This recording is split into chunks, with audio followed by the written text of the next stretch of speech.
ശാന്തമാകുന്നില്ല മണിപ്പൂർ. ഇടവേളയ്ക്ക് ശേഷം സൈന്യത്തിന്റെ പ്രത്യേക അധികാരമായ അവസ്പ മണിപ്പൂരിൽ പ്രഖ്യാപിച്ചിരിക്കുകയാണ്. ജിരിബാമിൽ കഴിഞ്ഞ ഒരാഴ്ചയായി തുടരുന്ന സംഘർഷം രൂക്ഷമായിക്കൊണ്ടിരിക്കുകയാണ്. കഴിഞ്ഞ ദിവസം 11 കുക്കി വിഭാഗക്കാരാണ് സുരക്ഷാ സേനയുടെ വെടിയേറ്റു മരിച്ചത്.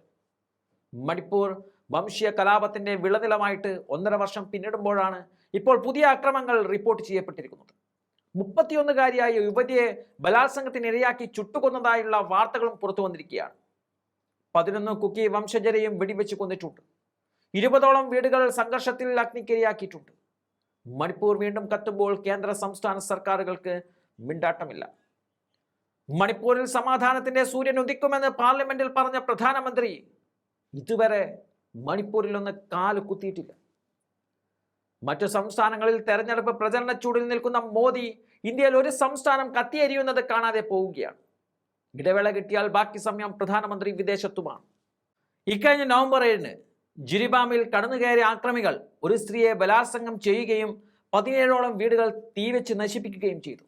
ബലാത്സംഗത്തിനിരയായി യുവതി വെന്തു മരിക്കുകയും ചെയ്തു. നീചമായ കൊലയിൽ അപലപിച്ച കുക്കികൾ പ്രതികളെ പിടികൂടാൻ സൈന്യത്തോട് ആവശ്യപ്പെട്ടു.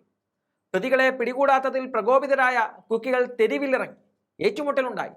11 കുക്കി വംശജരെയാണ് സൈന്യം വെടിവെച്ച് കൊലപ്പെടുത്തിയത്. ആക്രമണം പ്രതിരോധിക്കുവാനും സ്വയം രക്ഷക്കുമാണ് വെടിവെച്ചിട്ടത് എന്നതാണ് CRPF പറയുന്നത്. മെയ്തേയ് വിഭാഗത്തെ ST പട്ടികകൾ ഉൾപ്പെടുത്താൻ മണിപ്പൂർ ഹൈക്കോടതി ഉത്തരവിട്ടത് 2023 ഏപ്രിലാണ്. മണിപ്പൂരിനെ വിറപ്പിച്ച പുതിയ കലാപമാണ് അവിടെ തുടങ്ങിയത്. വിധിയിൽ പ്രകോപിതരായ കുക്കികളുടെ റാലി ഏറ്റുമുട്ടലിൽ കലാശിച്ചു.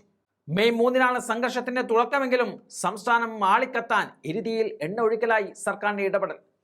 മെയ് 4 2 കുക്കി സ്ത്രീകളെ നഗ്നരാക്കി തെരുവിലൂടെ നടത്തിച്ച സംഭവത്തോടെ മണിപ്പൂർ കൂടുതൽ പൊള്ളി.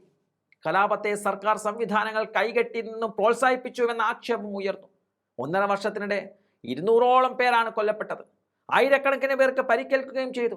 4786 വീടുകൾ നശിപ്പിക്കപ്പെടുകയും ചെയ്തു. 60,000ഓളം പേർക്ക് വീടും ഭൂമിയും നഷ്ടപ്പെട്ടു. രാജ്യം മണിപ്പൂരിനൊപ്പമാണെന്നും കലാപം നിയന്ത്രണ വിധേയമാകുമെന്നും കേന്ദ്ര സർക്കാർ ഇപ്പോഴും വാദിക്കുകയാണ്. കലാപത്തിന്റെ തുടക്കം മുതൽ മിണ്ടാതിരുന്ന പ്രധാനമന്ത്രി കലാപം പുകഞ്ഞ് 79 ദിവസങ്ങൾക്ക് ശേഷം മാത്രമാണ് വാ തുറന്നത്.